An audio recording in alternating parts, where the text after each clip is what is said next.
네, 마켓 리더에게 듣는 시간입니다. 시장 안에서 부익부 빈익빈이 좀 심화되고 있다고 했잖아요. 그렇게 된다면 당연히 유통, 소비 안에서도 그런 현상이 나타나고 있겠죠. 과연 우리가 살펴볼 부익부 쪽은 어느 쪽인지 이번 시간 이베스투자증권 매경 베스트 애널리스트 오리나 애널리스트와 함께하겠습니다. 안녕하세요. 안녕하세요. 네, 안녕하십니까. 네.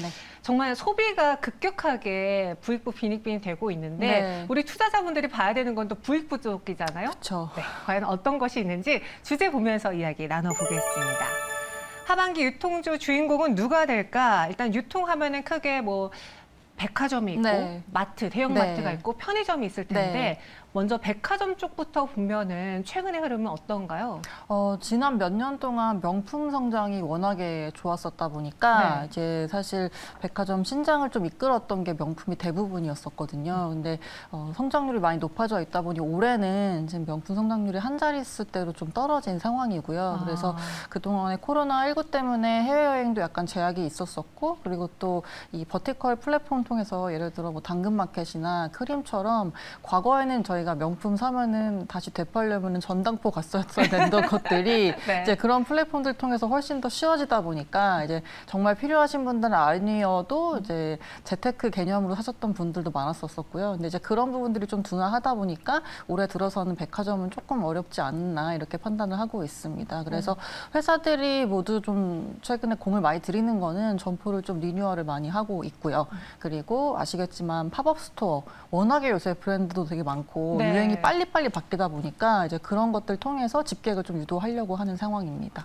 네. 안 그래도 제가 그 신세계 강남점에 네. 한번 가봤는데 5층인가요? 6층 그 여성복 브랜드층이 싹 바뀌면서 네. 처음 보는 브랜드들이 맞아요. 그러니까 뭐 스트릿 브랜드라고 그쵸. 해야 되나? 디자이너 브랜드들이 많아졌어요. 네. 이게 뭔가 명품 쪽에서 소비가 줄어들게 된다면 2030을 잡을 수 있는 시장은 여기다라고 판단해서인 걸까요? 그렇죠. 그리고 사실 백화점 입장에서는 이제 수익성이 가장 좋은 품목이 의류이다 보니까 이쪽을 강화를 해야 되고, 더불어서 지금 젊은 친구들이 사실 백화점을 굳이 갈 필요가 과거 저희 어렸을 때랑 달리 이제 인터넷 쇼핑몰도 워낙에 발달되어 있고 그런 버티컬 쪽으로 굉장히 다양한 플랫폼들이 나와 있다 보니까 이제 그들을 집객을 유도하려면 결국 그런 잘 팔리는 상품들을 매장으로 갖다 놔야지 또 집객도 가능하고 매출도 일으킬 수 있다 이렇게 판단을 하는 것 같아요.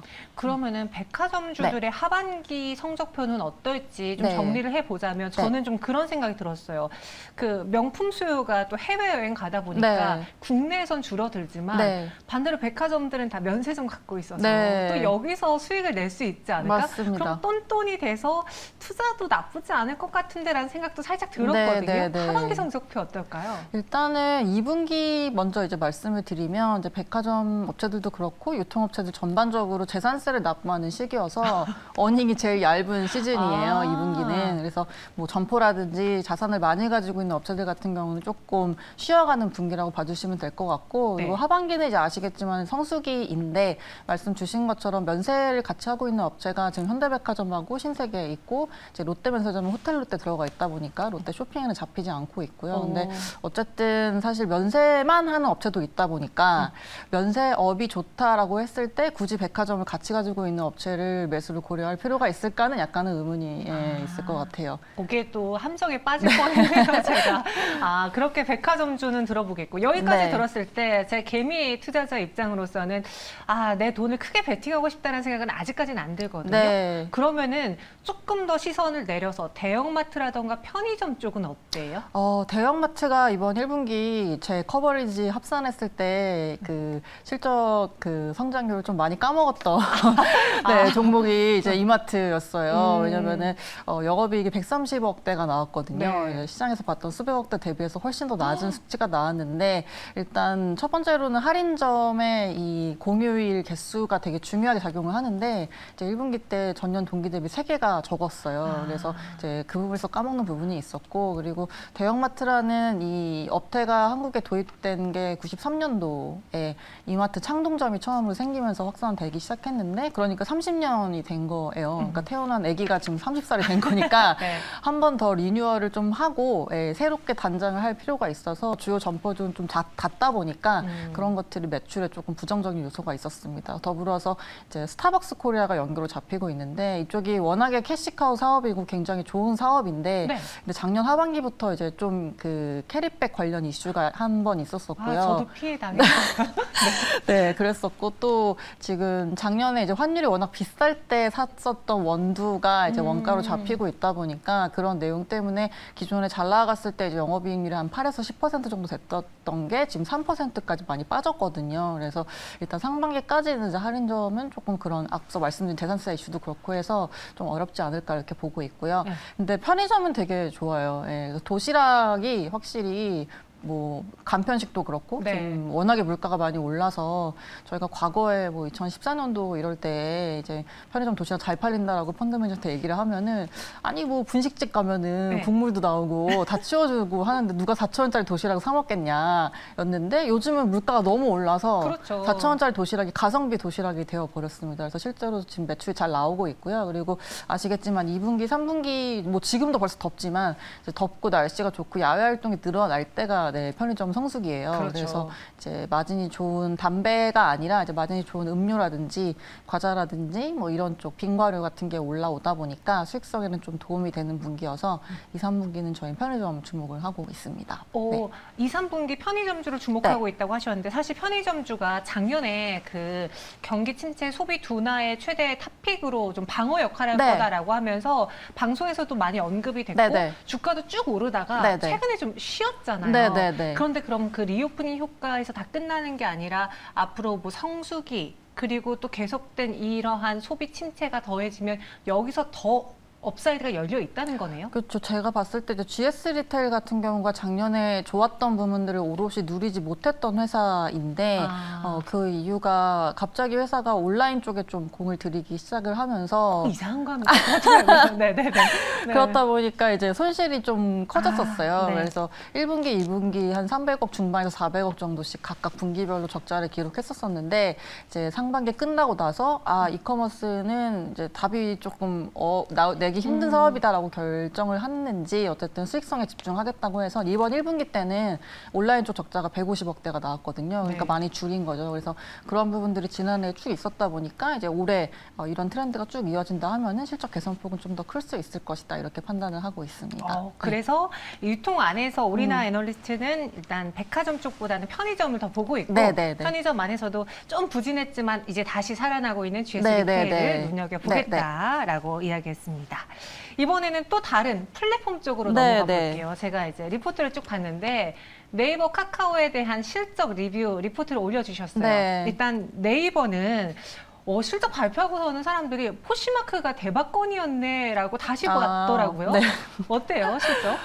포시마크가 이제 생각보다 빨리 에비타 기준으로 흑자 전환을 했고, 예, 그리고 아무래도 그래도 회사가 거래 기준으로 봤을 때 한 그러니까 2조 한 중반 정도는 하는 회사다 보니까 2조 중반이라 하면은 신세계 강남점 작년 매출이 2.9조 정도거든요. 그러니까는 그래요?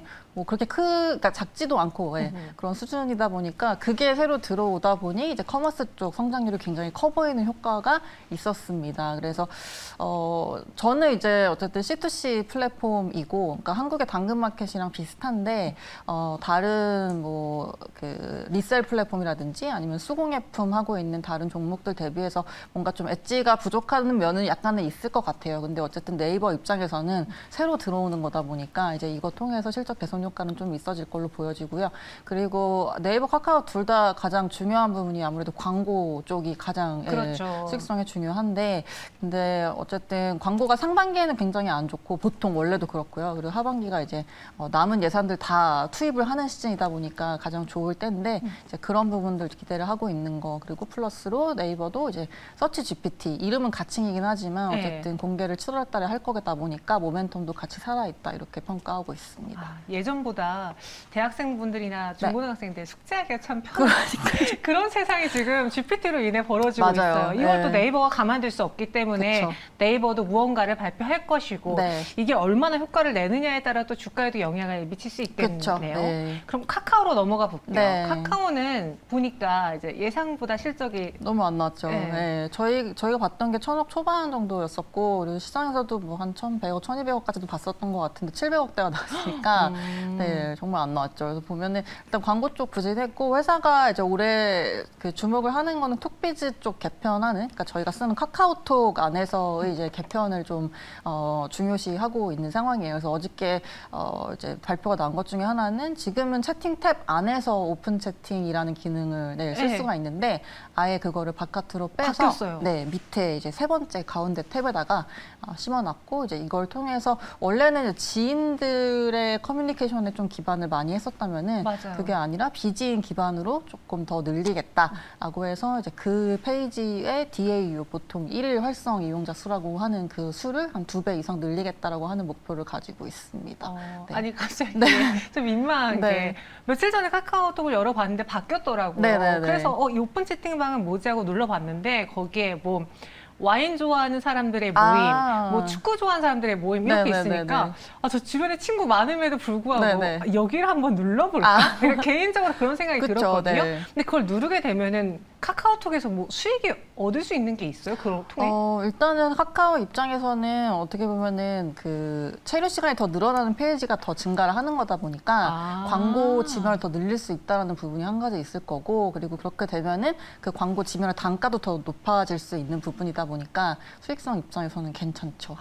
그렇구나. 네. 전 이거에서 돈이 되나 했는데 네. 역시 돈 안 되는 거 괜히 하지 않는다. 네. 네. 카카오의 앞으로의 그 톡비즈에서 얼마나 성과를 낼 수 있느냐가 네. 중요하다. 네. 그럼 하반기에 네이버와 카카오는 같은 듯 다른 모습 보여줄까요? 아니면 좀 같은, 왜냐면 워낙 인터넷 플랫폼 쪽에서의 대장들이니까 네. 같이 보는 게 좋을까요? 같은 듯 다른 모습을 보여줄 것으로 전망을 하고 있습니다. 같은 부분은 아무래도 최근에 관심사 기반으로 뭔가 포커스를 바꿨다라는 거. 그래서 네이버도 최근에 메인 화면 바꿨거든요. 맞아요. PC 화면을 모바일처럼 비슷하게 바꿨고, 그리고 개인 기반으로 이제 추천하는 컨텐츠 위주로 이제 보여주게 바꾼 게 한 가지가 있고, 카카오도 말씀드린 오픈 채팅방 기반으로 뭐 요즘 젊은 친구들 많이 하는 거지방 같은 것도 이제 거기서 거지방이 뭐예요? 거지방이라고 돈 아끼려고 이제 우리가 모두 거지다를 가정하고서 이제 소비를 할 때마다 거기에 있는 채팅방에 있는 구성원들한테 허락을 받고 소비를 하는 그런 약간 게 다이어트 방처럼 네, 그런 약간 거네요? 그런 막 채찍질하고 막 뭐라고 비난하고 해서 소비를 억제하려는 그런, 그래서 네. 서두에 말씀드린 극단적 소비가 그런 데서 되게 단적으로 볼 수가 있죠. 그래서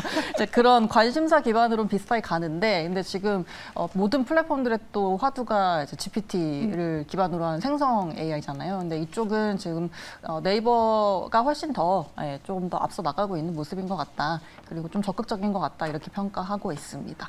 네, 알겠습니다. 그래서 하반기에 네이버, 카카오 같은 듯 다른 모습을 보일 것 같다. 조금 더 이제 여러분들의 투자 성향에 따라서 고르시면 좋겠고요. 그리고 오리나 애널리스트의 리포트도 참고해 주시기 바라겠습니다. 오늘 이야기 여기서 마무리할게요. 네, 감사합니다. 고맙습니다. 네, 마켓인싸 저희가 준비한 서 여기까지입니다. 정말 잠깐 쉬고 계속해서 제가 시장 오늘간을 전해드릴 테니까요. 채널 고정해 주시길 바라겠습니다. 고맙습니다.